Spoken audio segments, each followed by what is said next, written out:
শীতের গভীর রাত। রাহুল আর তার বন্ধুরা বসে গল্প করছে। সামনে জ্বালিয়ে কাঠের মধ্যে আগুন। আর ঠিক তখনই রাহুল, এই গা ছুমছুমে ওয়েদারে হয়ে যাক তোমার সেই দিনের ভয়ঙ্কর ঘটনাটার গল্প। বন্ধুর মুখের এই কথা শুনেই রাহুলের গা শিগড়ে উঠল। না না, এখন এসব কথা বলাটা ঠিক হবে না। এমনিতেও ওয়েদারটা আজ যেন বিগড়াচ্ছে, পরে অন্য সময় হবে। আরে রাহুল, এরকম ওয়েদারেই তো ভূতের গল্প শুনতে ভালো লাগে, তাও আবার যদি সেটা সত্যি ঘটনা হয়। তাই বলছি, হ্যাঁ রাহুল, বলো না সেদিন কি হয়েছিল, শুনি ঘটনাটা। ঠিক আছে, কিন্তু ভয় পাবে না তো? না না। ওই দিন বৃষ্টির দিন ছিল। আমি আর আমার দুই বন্ধু ক্যাম্পিং এর জন্য বেরিয়ে পড়লাম।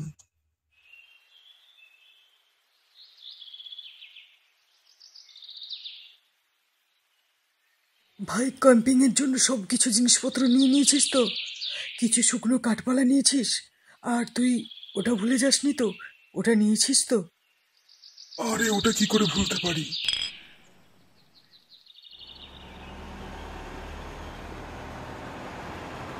কি হয়েছে রাহুল, এত আনমনা লাগছে? কিছু না ভাই, মনে হচ্ছে কিছু একটা খারাপ কিছু হতে পারে। আমাদের সঙ্গে যখনই নিয়ে যাচ্ছেন তো কিসের খারাপ?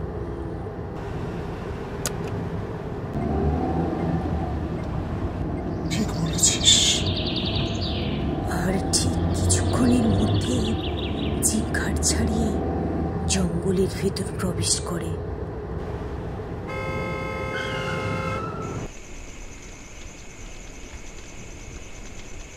সামনে যেও না বাবারা, সামনে বিপদ আছে। কিসের বিপদ? আমরা জন্তু জানোয়ারকে ভয় পাই না, আর কোথায় বিপদ নেই শুনি। সরে যান, পথ আটকে দাঁড়িয়ে থাকেন না।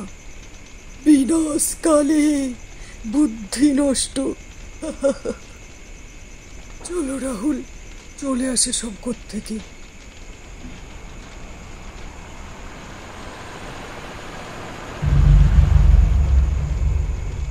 মনে হচ্ছে বুড়ো বাবার কথাটা অবহেলা করা উচিত হয়নি। ওহো রাহুল, তুইও না পারিস? আরে খুব বড় জন্তু জানোয়ার তো, আমরা কি এর আগে কখনো পড়িনি?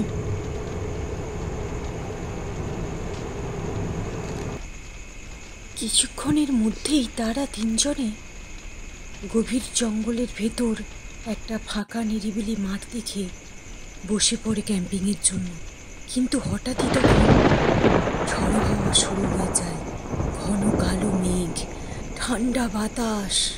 পরপর ঝড়ো হাওয়া এত জোরে বইতে লাগে যে ওদের জ্বালানো আগুনও নিভে যায়, এমনকি ওদের খাটানো টেন্সও উড়ে চলে যায়। তারপর তিনজনেই কি করবে বুঝে উঠতে পারল না। তারপর তারা গাড়ির ভেতর গিয়ে বসে সেই ভেজা অবস্থায়। এত প্রবল ঝড় বৃষ্টি আমি তো আমার জীবনে কখনো দেখিনি এর আগে। কিন্তু এই ঝড় বৃষ্টির মধ্যে গাড়িতে বসে থাকাও ঠিক নয়, কোথাও জায়গা খুঁজতে হবে আমাদের থাকার জন্য। হ্যাঁ, এদিকে রাতও তো অনেক হয়ে গেছে, তো কিছু তো। ওই দেখো বন্ধুরা, ওখানে একটা ঝুপড়ি দেখা যাচ্ছে। ওখানেই আজ রাত্রের জন্য থাকার বন্দোবস্ত করা যেতে পারে।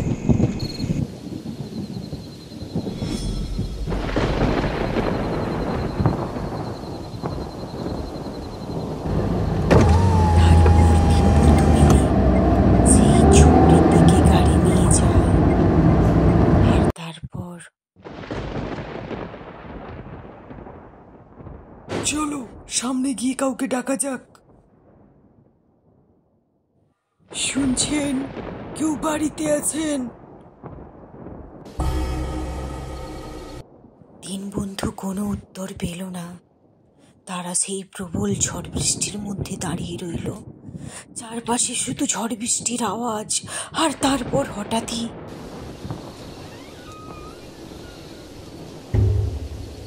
রাহুল ভয় ভয় করে তার বন্ধুর দিকে তাকালো। ভাই, কিছু তো গন্ডগোল আছে। এই দরজা আপনি কি করে খুলে গেল? আর ঠিক সেই সময়ই সেই ঘরের ভেতর থেকে একটি মেয়ে বেরিয়ে এলো, যে দেখতে অপূর্ব সুন্দরী।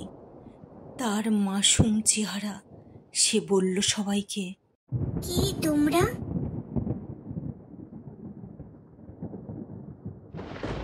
বাইরে প্রচুর বৃষ্টি হচ্ছে, আর ঠিক সেই সময়ই তোমাদের এই ঝুপড়িটা চোখে পড়লো। ভাবলাম এখানেই হয়তো রাতটুকুটা থাকা যাবে। ঠিক আছে, কোনো ব্যাপার নয়, আমরা চলে যাচ্ছি।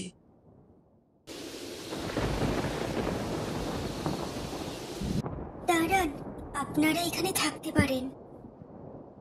এই কথা শুনে তিনজন একে অপরের দিকে তাকাতে থাকে। একা মেয়ে, তাও আবার এত সুন্দর। বাড়িতে আর কেউ আছে কিনা তাও জানি না। তাই এক বন্ধু বলে উঠল, আপনার ঘরে কি আর কেউ আছে? মানে আপনার বাবা বা ভাই বা আপনার স্বামী? আমার এখনো বিয়েই হয়নি। আর রইল বাকিদের কথা, তারা এক্ষুনি চলে আসবে। তাছাড়াও আমার বাবা বলে, জঙ্গলের মধ্যে ঘুরতে থাকা মানুষদের কখনো ছাড়তে নেই। ছাড়তে নেই মানে? সাহায্য করতে হয়, যাতে ওনার একা মনে না হয়। হ্যাঁ হ্যাঁ, সে তো ঠিক কথা। ঠিক আছে, চলো আমরা বৃষ্টি থামা পর্যন্ত এখানেই অপেক্ষা করি। একদম। আপনার ভেতরে এলে আমি খুশি হব। ভেতরে আসুন। রাহুলের দু বন্ধু তো তাড়াতাড়ি ভেতরে প্রবেশ করলো, কিন্তু রাহুল বাইরে দাঁড়িয়ে থাকলো। দেখলো ভেতরটা অন্ধকার, শুধু ভেতরে লাইট জ্বলছে। তারপর রাহুল ভেতরে গিয়ে দেখে অবাক হয়ে গেল যে সে যেটা ভেবেছিল তার থেকেও ভেতরটা অনেক সুন্দর। ভেতরটা বেশ পরিষ্কার পরিচ্ছন্ন ছিল। তার উপরে সেই মেয়েটি লণ্ঠনের আলো আরো বাড়িয়ে দিয়ে চারপাশটা আরো উজ্জ্বল করে দিল। যা বলিস ভাই, জায়গাটা কিন্তু খুব সুন্দর। আপনারা বসুন, আমি আপনাদের জন্য খাবারের ব্যবস্থা করি। এই কথা বলে মেয়েটা পাশের একটা ঘরে চলে গেল। যা বল বন্ধুরা, কিছু ঠিকঠাক লাগছে না। এই এত দূরে জঙ্গলের মধ্যে এই একটা ঝুপড়িতে একটা মেয়ে, হ্যাঁ তাও আবার একা। এত সুন্দর একটা মেয়ে, কেমন যেন গোলমাল লাগছে। আমাদের কিন্তু এক্ষুনি এখান থেকে চলে যাওয়া উচিত। আরে বন্ধু, তোর সবসময় খুটখুটামি। তো তুই চাঁদেও দাগ খুঁজে বেড়াস, ওনার প্রবলেম নেই তো আমাদের সমস্যা কি?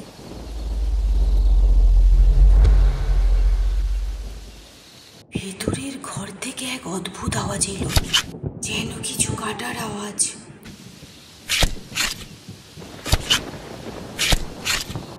এই শব্দ মনে হচ্ছে ওই মেয়েটা কিছু কাটাকাটি করছে। কিন্তু এমন আওয়াজ, মনে হচ্ছে যেন বড় ছুরিতে কিছু কাটছে। এবার অমিতাভেরও চোখে ভয়ের ছাপ দেখা গেল। এই নিন, খিদে পেয়েছে নিশ্চয়ই। তিনজনই খাবারের প্লেট হাতে নিয়ে আশ্চর্য হয়ে গেল। তিনজনেরই হাতে তাদের মন পছন্দ খাবার। আরে, এ তো আমার পছন্দের পকোড়া। হ্যাঁ, এ তো আমার পছন্দের ছোলে বাটুরে। আর রাহুল তার নিজের পছন্দের খাবার দেখে তো অবাক হয়ে তাকিয়ে রইল। এটা কি করে সম্ভব? এই কেমন করে জানলো যে আমরা কি পছন্দ করি? আমি জল নিয়ে আসছি। বন্ধুরা, আমার সবকিছু গোলমাল লাগছে। আমরা কি পছন্দ করি না করি সেটা এ কি করে জানলো? রাহুল আর কিছু বলার আগে তারা দুজন খাওয়া শুরু করে দিল। ওহো, কি সুন্দর স্বাদ! একদম আমার ফেভারিট রেস্টুরেন্টের মতো। একদম ঠিক বলেছিস। দুজনেই খাওয়ায় মত্ত। আর ঠিক সেই সময় রাহুল বলল, ঠিক আছে বন্ধুরা, আমি একটু বার থেকে আসছি।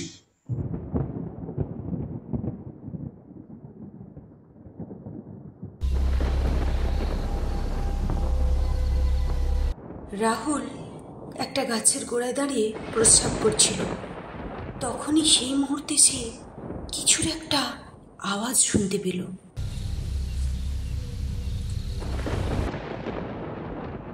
এটা কি হতে পারে? কোনো জন্তু জানোয়ার নাকি? ঝোপঝাড়ের মধ্যে অন্ধকারে রাহুল একটা ছায়া দেখতে পেল, কিন্তু পরিষ্কার তার মুখ দেখতে পায়নি। তবে একটা আর্তনাদ শুনছিল।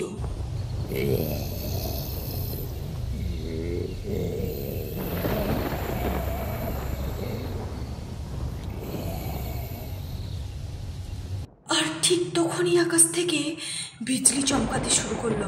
আর সেই বিদ্যুতের আলোতে রাহুল সেই ছায়ামূর্তির বিভৎস রূপ দেখতে পেল। তাতে রাহুলের ঘাম ছুটতে শুরু করলো। রাহুল পেছন দিকে হাঁটতে শুরু করলো, আর তারপরেই ও কিছুতে ধাক্কা খেয়ে পড়ে গেল। ও আর অন্য কিছু ছিল না, ও ছিল এক ভয়ঙ্কর শয়তান, যার ঘেন্না ছড়া রূপ দেখে রাহুলের পায়ের তলার জমি সরতে শুরু করলো। রাহুল ওখান থেকে তড়িঘড়ি করে ঝুপড়ির দিকে দৌড় লাগালো। ভেতরে গিয়েই দেখলো ভেতরটা পুরো বদলে গেছে। যেই ঘরের ভেতরটায় কিছুক্ষণ আগে পর্যন্ত এত পরিষ্কার ছিল, সেটা এখন নোংরা আবর্জনায় ভর্তি। আর তার দুই বন্ধু, তারা পোকা মাকড় রক্ত এইগুলো খাচ্ছে। কি বিভৎস সেই চেহারা, আর তারা সেগুলোর তৃপ্তি ভরে খাচ্ছে। এই দেখে রাহুল অবাক। এক মিনিট, তোরা এসব কি খাচ্ছিস? ফেলে দে ওগুলো এক্ষুনি। পাগল হয়ে গেছিস নাকি? এত সুন্দর খাবার, তাড়াতাড়ি তুই তোর খাবারের প্লেটটা ওঠা, না হলে আমি খেয়ে নেব। রাহুল তার প্লেটটার দিকে তাকায়, দেখলো যেখানে কিছুক্ষণ আগে পর্যন্ত সুস্বাদু খাবার ছিল, এখন সেখানে পোকা মাকড় কিলবিল কিলবিল করছে। এটা আমাদেরকে ফাঁসানোর জন্য একটা জাল। এখানে জাল বিছানো হয়ে গেছে, তোমরা কিছু বুঝতে পারছো না। তারপর রাহুল বেশি কথা না বলে ওখান থেকে একটা গ্লাস তুললো, দেখলো গ্লাসের মধ্যে রক্ত। সেইটা তাদের মধ্যে গায়ে ছিটিয়ে দিল। ছিটিয়ে দিতে তাদের হুঁশ আসার পরে তারা সব কিছু দেখে ওখানেই বমি করতে শুরু করলো। আর তারপর ভেতর থেকে ভেসে এলো একটা চিৎকার, যেন ভেতর থেকে কেউ হাসছে, তার হাসির চিৎকার। তারপর তিন বন্ধু দরজার আড়াল থেকে উঁকি মারে, আর দেখে তারা চমকে ওঠে। তারা দেখলো সেই মেয়েটা একটা মস্ত বড় হাঁড়িতে করে কিছু একটা রান্না করছে। তার চারপাশে পড়ে থাকা নরকঙ্কাল আর রক্ত চারপাশে পড়ে আছে। সেই মুহূর্তে মেয়েটা বলে উঠল, ও তোমরা সবাই হুঁশে ফিরে এসেছো? যা, ভেবেছিলাম বেহুশ করে সব কিছু করবো, কিন্তু তার হলো না। যাই হোক, আজ তোমাদের না হলে জ্ঞান থাকতে থাকতেই সবটা হবে, কি বলো? তাই তো?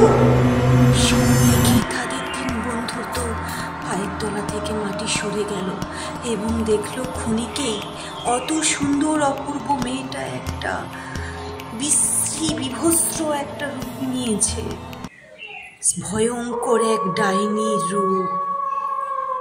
রাহুল, ওই দেখ, ওর উল্টো দিকে পা। এর মানে ওটা একটা উল্টো পায়ের ডাইনি।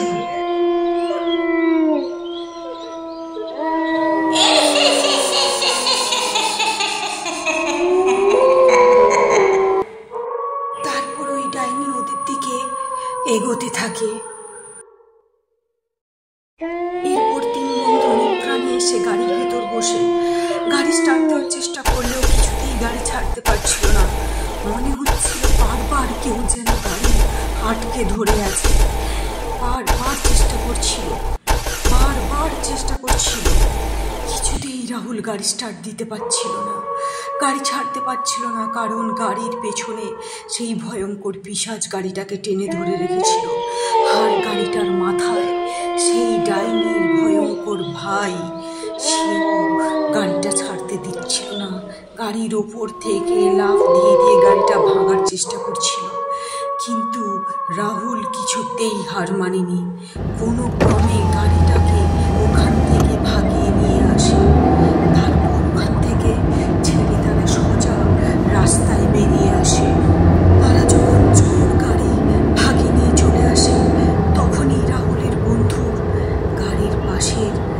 হঠাৎই একটা জিনিস চোখে পড়ে।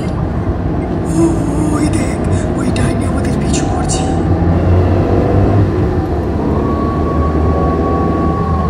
রাহুল দেখলো ওই ডাইনি উল্টো দিকে পা করে দ্রুত ওদের গাড়ির দিকে চলে আসছে, আর এত দ্রুত আসছে যে ও কিছুক্ষণের মধ্যেই ওদের গাড়ির পাশাপাশি চলে আসে। তখনই রাহুল তার বন্ধুকে বলে ওঠে, বন্ধু, এটা মনে হয় আমাদের শেষ দেখা, আর আমরা বাঁচতে পারবো না। না, আমাদের কিচ্ছু হবে না। মনে আছে আমাদের গাড়িতে একটা হনুমান দেবতার ফটো আছে, ওটা তাড়াতাড়ি বের করো। তারপর রাহুলের বন্ধু তাড়াতাড়ি হনুমানজির ফটোটা বের করে সাইডে ওই ডাইনিকে দেখাতে শুরু করলো, আর ওদিকে রাহুল গাড়ির মধ্যে হনুমান চল্লিশা চালিয়ে দিল। তারপর ডাইনির যেই চোখে হনুমানজির ফটো পড়ল, অমনি ডাইনি ওখানে বীভৎস চিৎকার করতে করতে মিলিয়ে গেল। তারপর কিছুক্ষণের মধ্যেই জিপ জঙ্গল ছাড়িয়ে শহরের রাস্তায় প্রবেশ করলো। তো ভাই, এটাই ছিল আমার কাহিনী। রাহুল, তুই তো খুব সাহসী বন্ধু, আমি তোর সাহসকে স্যালুট জানাই। আমরা কেবল ভগবানের জন্যই সেদিন বেঁচে গেছিলাম। বিপদের সময় ওনারাই সবসময় আমাদের রক্ষা করেন।